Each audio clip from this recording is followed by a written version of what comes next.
Somehow, there's a stir in the back seats. Looking closely, a man is kneeling, holding a bouquet of roses. Suddenly, a live violin performance or something starts playing. It seems like he's gonna propose. "I'll make you happy, even for my late wife." I heard my husband's voice. "Oh, that idiot," I thought, clutching my head. Applause and cheers are rising from the other customers watching. "Yes, I'd love to. The bouquet and the ring are lovely. I'm super happy. Please take care of me forever." I heard the mistress Charlotte's adorable, clear voice. She must be quite moved, her voice seems to quiver slightly. An even larger cheer erupted. I would have been moved too if it weren't my own husband. It's the kind of proposal every girl dreams of. But no matter how many times I rubbed my eyes, the one proposing was indeed my own husband. I exchanged glances with Emily and quietly stood up, moving towards the table where my husband was. "Hello, your supposedly dead ex-wife here. Is this life number 2, perhaps? Seems I'm still in this world." The faces of my husband and Charlotte turned pale. "My name is Olivia Moore, 39. My husband John is 40, and we have one son and one daughter. Our son entered college this year, renting a place near the university and leaving home. Our daughter Emily is a freshman in high school this year. She's really enjoying her high school life, which has me worried she might go off the rails. She'd probably say I'm being overly concerned. My parents are divorced, and my mother, who raised me, had bad habits with men and alcohol, so we could never have a stable life. I didn't want my children to experience that. My life was so miserable that I decided to leave home and get married as soon as possible. So, I left home as soon as I graduated from high school and married my now husband, then immediately had my son, and Emily was born 3 years later. My husband, a senior from my high school, was working in an IT startup. I've admired him since my high school days, and once I graduated, I practically moved right into his apartment. He didn't kick me out, and somehow, we just went with the flow and got married because I was pregnant. We were young, had numerous big fights, and even screamed about divorcing each other several times. We've always had honest discussions with each other, and I think that's why we're still married today. There's also the fact that I didn't want our kids to experience the loneliness I felt being raised by a single parent. Back in our 20s, being young and all, my husband would leave the 3 of us to go out whenever his friends invited him. Both of us were busy with our work, and while I also worked as a full-time employee, I was mostly solo parenting. I wanted to raise our children to be sturdy and disciplined them firmly every day. My husband probably didn't really know how to interact properly, but he didn't help with the childcare. He did attend sports days and open school days, but mostly turned a blind eye to other things. Before we knew it, amid the daily hustle and bustle, the kids grew up.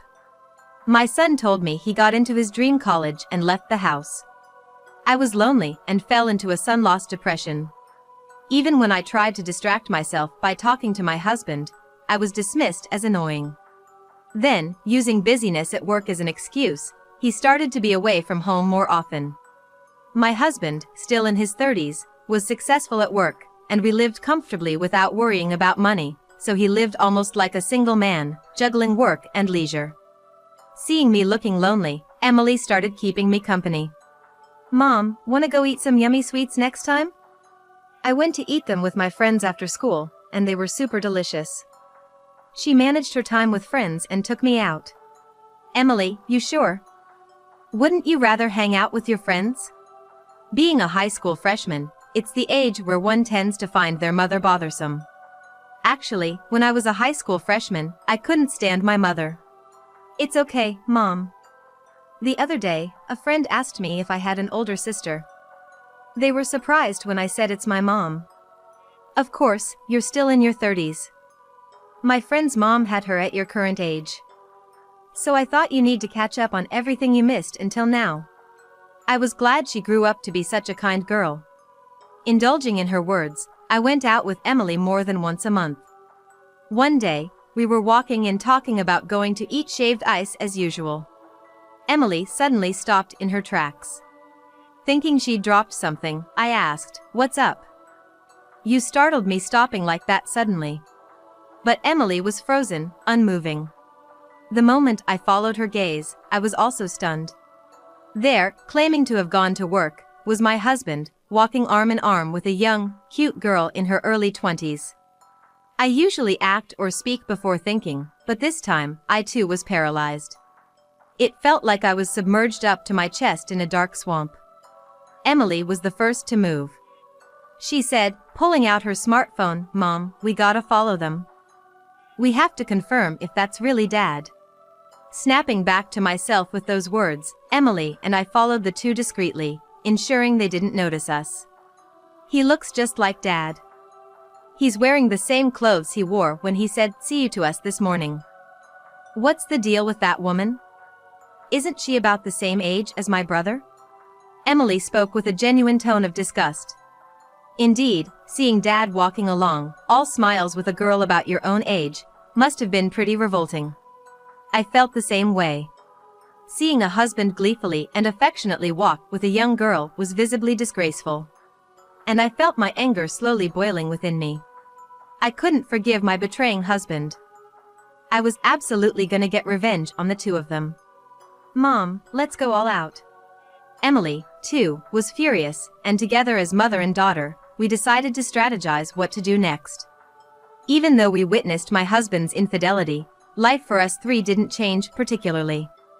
To be honest, I was utterly disgusted at the thought of taking care of such a man, and it made me feel sick to my stomach. However, to execute our revenge, I had to pretend as though nothing was amiss. It was a considerable stress for me, but if it got out that we knew about my husband's affair, our revenge would be ruined. On the other hand, I also held a faint hope that, day by day, my husband would admit to his affair honestly. But such a confession would likely only come when broaching the subject of divorce. As always, my husband would come home several times a week in the middle of the night and was certain to go out claiming work or business entertainment on either Saturday or Sunday. Each time, the evidence of his infidelity piled up. As a last chance, I decided to invite my husband out to dinner. A trendy Italian place had opened up in the neighborhood, and Emily had been wanting to go there too. It was right around Halloween, and they were offering a service where if you dressed up on Halloween Day, they would give you 30% off your meal. Since Emily's birthday is on November 5th, I also wanted to make an early reservation for an early birthday party there. I called out to my husband, who had unusually come home early. "Hey, John. Wanna go to that Italian place for dinner on Halloween? They have a discount service if we dress up a bit. We can also have Emily's birthday party." My husband, with an uninterested look, said, "Won't it be busy that day? I don't think we need to go out on such a day unnecessarily. Let's go on her birthday." Would he really come home early on the actual birthday? Her birthday is on a Friday night, and he hasn't come home early for the past few months. Is that so? They also rent out the place for parties, so I'll check in advance, okay? It's on a Friday, but that should be all right, right? I emphasized again. My husband nonchalantly nodded and withdrew to our room, smartphone in hand. The restaurant, in fact, had a variety of full services, like renting out for parties and live music performances for birthdays. That was one of its appeals. It's a bit early for Emily's birthday, but let's book for Halloween. And then, on Halloween itself. Being a Sunday, my husband went out as usual. He was dressed a bit fancy today, so he's probably going to some Halloween party. Emily and I had planned to leisurely stroll around the town, decked out for Halloween. Emily might have been invited by her friends, but since I'd made a reservation at that restaurant quite early, it'd be a waste to cancel. So, she chose to go out and dine with me. During the day, we went shopping, peeking into various shops, ate sweets, and strolled through the Halloween-decorated streets. As it got close to our reservation time, we dressed up for Halloween and went to the Italian restaurant. The restaurant was also set up for Halloween and was a bit dimly lit. Most of the customers inside seemed to be in some sort of costume. The Italian restaurant lived up to its reputation. The presentation was beautiful and the taste was top-notch. It was while we were chatting, having finished up through dessert, that it happened. Somehow, there's a stir in the back seats. Looking closely, a man is kneeling, holding a bouquet of roses. Suddenly, a live violin performance or something starts playing. It seems like he's gonna propose. It must be the service of this restaurant that was written about in the online reviews. Charlotte, I'll make you happy, even for my late wife. I heard my husband's voice. Oh, that idiot. I thought, clutching my head. Applause and cheers are rising from the other customers watching. Yes, I'd love to. The bouquet and the ring are lovely. I'm super happy. The meal is amazing. You're amazing too. Please take care of me forever. I heard the mistress Charlotte's adorable, clear voice. She must be quite moved, her voice seems to quiver slightly. An even larger cheer erupted. I would have been moved too if it weren't my own husband. It's the kind of proposal every girl dreams of. But no matter how many times I rubbed my eyes, the one proposing was indeed my own husband. I exchanged glances with Emily and quietly stood up, moving towards the table where my husband was. Hello, your supposedly dead ex-wife here. Is this life number 2, perhaps? Seems I'm still in this world. The faces of my husband and Charlotte turned pale. They looked as if they had seen a ghost. Just in costume, not a resurrected zombie. I'm not really dead. Everyone, please be at ease. The restaurant went instantly silent. Even the violinist, who was playing live music, stopped. Who are you? My wife is deceased, I'm afraid. My husband, still trying to play dumb at this point. My pent-up anger exploded. You idiot! No sooner had I said it, I slapped him hard across the face. He seemed completely bewildered. Having a bouquet and proposing on one knee was supposed to be a once-in-a-lifetime big play, but suddenly, with his wife and daughter showing up, the stage was turned 180 degrees. I was a bit stuck on the fact that he hadn't proposed to me in such an elaborate way, but now I need a proper explanation more than that. Don't just send people to heaven on your own. Who is this woman? Were you cheating? It seems he had forgotten how scary I can be when angry because I had been so calm at home recently. My husband was frozen, astonished that his affair was discovered, and unable to move under my barrage of insults. He wasn't unconscious, but he didn't seem to comprehend what was happening in front of him. His mind must be in utter panic. He would never have dreamed that Emily and I would be here. What's going on, John? Didn't you say about 6 months ago that your wife had passed away and you were so lonely you couldn't stand it? His mistress looked a bit older than Emily, but still in her early 20s. She had a somewhat flashy appearance, with modern makeup, and was dressed head to toe in obviously high-end brands. Surprised? Sorry, you loose woman. Unfortunately for you, I'm very much alive and kicking, and not even sick. What do you mean, sticking your hands into someone else's husband? That's right, I knew everything. I worked at a friend's law firm and had a detective acquaintance investigate her. Although she had heard about it half a year ago, I heard that she had been dating my husband for almost a year. Just an old lady. Johnny said I'm cuter. And look. This bag. He bought it for me for my birthday. Nice, right? Bet you and your daughter have never gotten anything like this, huh? Charlotte was completely defiant. It's true, Emily and I had never received such expensive gifts. We're not interested in luxury brands and have never wanted to buy them, but if my husband actually bought the bag because he was begged to, that's a big problem. Even though we are not struggling with money now, it's unthinkable to gift a bag that costs several $1,000s. I was momentarily lost for words at that. See? I'm the one who is loved more. Too bad for you, old lady. John buys me anything I say I want. She began to boast as if this was her moment. I was simply infuriated. Is this bratty little girl more important than me? My head started spinning with shock and anger. I've had a habit since way back. When I get furious, I grind my teeth.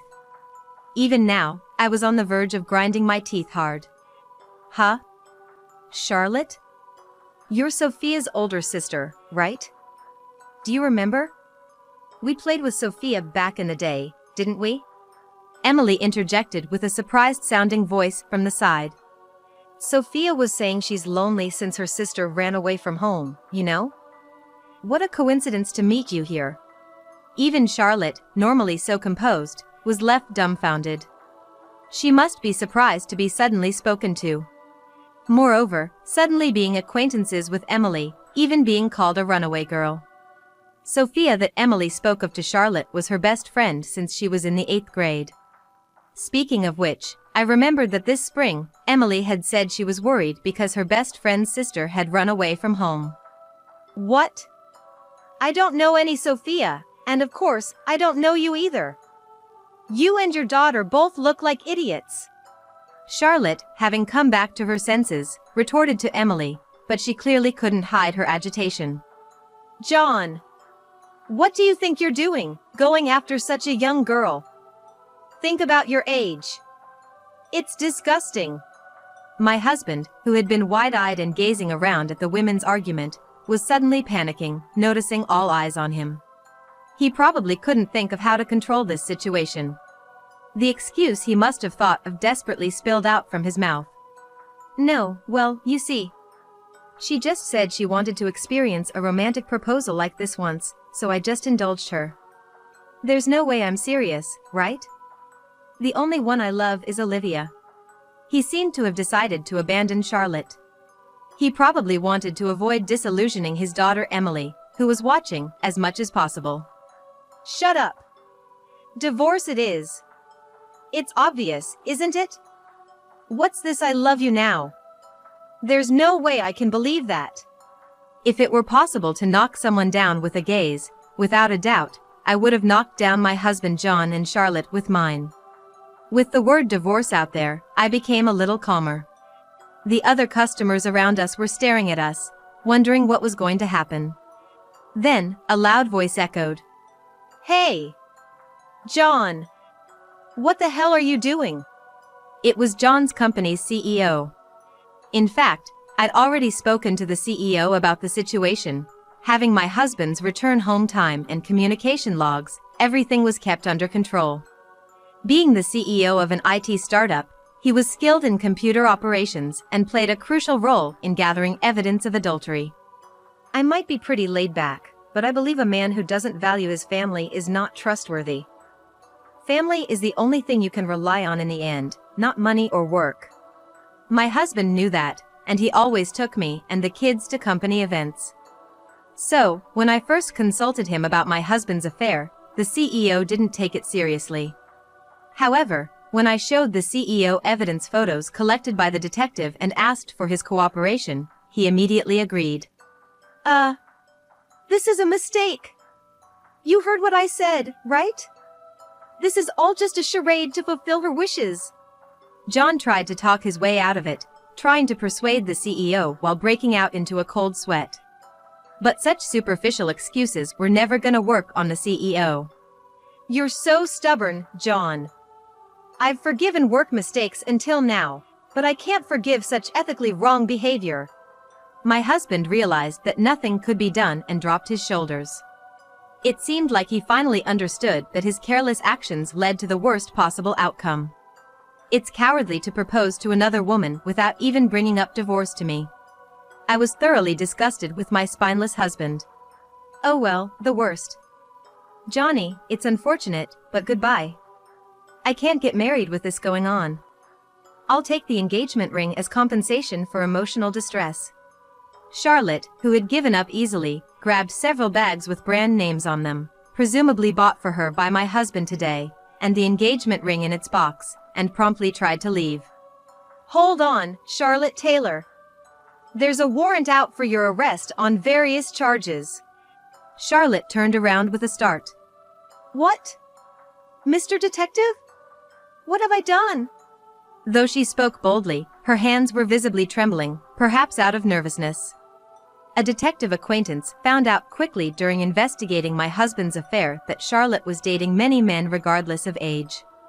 Moreover, every time she met someone, she was showered with money and branded goods. It seems she also went around brand shops with older men. At night, she seemed to work at a cabaret club, and perhaps due to being favored by customers who requested her, she lived in a luxury apartment. She often seduced men by hinting at marriage, and even seemed to engage in marriage fraud-like activities. The detective, hearing from the men who were dumped and alarmed by the severity, advised reporting to the police, leading to the issuance of a warrant this time. Wait, police? I haven't done anything illegal. Changing your mind about marriage happens, and if he won't divorce his wife, I'll give up and have to take compensation. Make them pay for it and then abandon them? It's give and take in this world. I can't spend time with useless people. It's a waste. She was an utterly terrifying woman, showing not a shred of remorse. It seemed she didn't think at all that she had hurt so many people. It must have been easy to make a sucker out of my husband. Just wave sweet words and rewards in front of him, and he'd do whatever you wanted, whether it be clothes, bags, cosmetics, or dinner at a luxury hotel. That being said, I have no intention of forgiving my husband's infidelity. We'll take it slow and talk at the station, young lady. Even if it doesn't turn into a criminal case, I'm sure the IRS will want to hear a lot from you too. Upon hearing the word IRS, even Charlotte paled considerably. She may never have paid taxes. Especially with the romantic business and the things received by seducing, it would probably be dusty if scrutinized. Johnny, this time, since I can't get married because of you, I'm gonna sue you for emotional distress damages. And because I had to reduce my work hours because of it, I'll be asking for business suspension compensation too. Her tenacity regarding money deserves praise. There might not be many people who can think that far. But I have something to say, too. That's right. Then I will sue you for emotional distress damages. You knew you were having an affair, didn't you? So, I can claim, too. Charlotte visibly paled even more. Although it might be a minor offense, it seems like she'll be caught by the police and likely face back taxes from the IRS, and on top of that, being required to pay emotional distress damages, she finally broke down. Demand emotional distress damages from me? Say it to Johnny. Because he persistently chased after me, who was unwilling. He got carried away on his own, deciding on presents and marriage. I just went along with that nonsense. Although she's desperately making excuses, she joyfully accepted the proposal in front of so many people, so those excuses won't work. Just when I thought the excuses would go on forever, the police detective asked her to come voluntarily, and she was taken to the police station. Of course, saying he needed to hear the circumstances, my husband was also taken with her. I, feeling the string of tension snap, and with my adrenaline also exhausted, slumped down on the spot. The CEO and Emily squatted down beside me, worrying if I was okay. Ever since Emily and I catched my husband in the act of cheating, I had been planning for this day. I'm truly glad that the operation was successful. I feel like jumping up and dancing, but I'm completely exhausted. Mom, it's good that you were able to punish them both firmly. Dad wouldn't have realized he was neglecting you without facing harsh consequences. Thinking that such a woman is better is, in itself, ridiculous, I think. Emily comforted me. Emily's right. Ladies and gentlemen, I apologize for the inconvenience caused by our foolish employee. If anyone feels that their wonderful dinner has been ruined, I'll provide my business card. Please contact me directly. Sir, regarding the damages, I'll have the person in question take care of it, so please contact us when you have time. The CEO addressed the other customers, who were watching with keen interest, loudly. I can't thank the CEO enough. I expressed my gratitude to the CEO several times and returned home. The next night, my husband returned home. He seemed to have been thoroughly questioned by the police and learned his lesson. He apologized to me as soon as he saw my face, but of course, I have no intention of forgiving him. I just had him sign the prepared divorce papers and told him to leave the house with only his immediate belongings. My husband said, "Isn't it too cruel to make me leave with nowhere to go?" and seemed to be angry, but he shut his mouth with one glare from Emily, packed his things, and left the house. Afterwards, my attorney will handle the negotiations, but I'm supposed to get property division, consolation money, and child support from my husband. He has spent almost all of his discretionary money on Charlotte, so it's arranged to be paid in installments from his monthly salary, all through the company's CEO. Charlotte managed to settle everything and somehow avoided prosecution, but despite selling all her brand bags and clothes to make money, it seems to be not enough. The Taylor family was more in turmoil over the shenanigans their found daughter pulled off than the joy of finding her. They fronted the consolation money that the daughter couldn't pay, for me. Regarding taxes, they had her pay them herself, and once that was done, it seems like she's gonna repay the fronted amount to her family home. I didn't want to impose on Emily's best friend's family either, but there's nothing I can do about this. Sophia also told me that Emily and Emily's mom are not to blame, and I think that alone was a relief. But still, it seems like friendship has crumbled, and the Taylors are moving out. Emily, though disappointed about Sophia, has made a new best friend in high school and seems to be enjoying her youth. I also owe a lot to my workplace this time, so I'm working hard to repay the favor as much as possible. Although I can't become an attorney, I'm thinking of briskly doing what I can as an assistant. My son supported me fully, even though it was a post-factum report. He patted me on the back, saying it's gonna be okay because I'm a young, proud mom. I feel like I've had enough of marriage, but life is still ahead of me. Once the kids are independent, I'm thinking of challenging various things.